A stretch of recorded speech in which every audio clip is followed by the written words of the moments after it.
At the request of the Czech army for a new pistol in the caliber of .380 auto, which was supposed to replace the VZ-24 M24 in the armed forces and the police, the M39 pistol was created.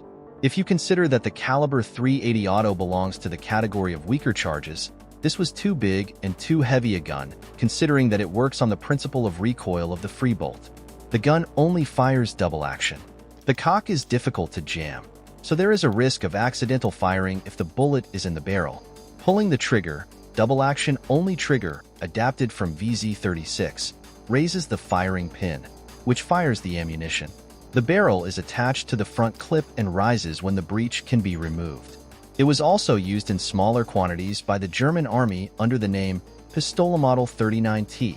When begins the German occupation, in March 15, 1939, CZ 38 production was allowed to continue, and the resulting firearms were used during World War II by the German Wehrmacht, Reich Labor Service units, in the work organization Tod, and also to a limited extent by the German Air Force, Luftwaffe, with a special group of 3,000 pistols mated.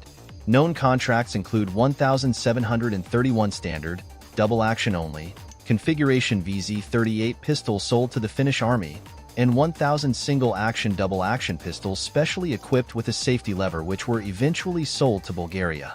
This unusual design was one of the earliest double-action only pistols and served as the prototype for the modern semi-automatic pistol. Only 41,000 of these pistols were produced, although the 3,000 Luftwaffe and the 1,000 Bulgarian pistols can probably be added to this figure given their separate serial number blocks. Early specimens, which may be experimental only, may have hammer which is held cocked when slide goes forward. Experimental pistols of the same external construction are also encountered with locked breech on revolving barrel system. The last pistol designed by Franisek Miska, in 1937, who had formerly worked with Joseph Nickel, the engineer at the Czechoslovakian arms factory, Brno, on the design of the VZ-24 pistol and the experimental cartridge 9mm nickel.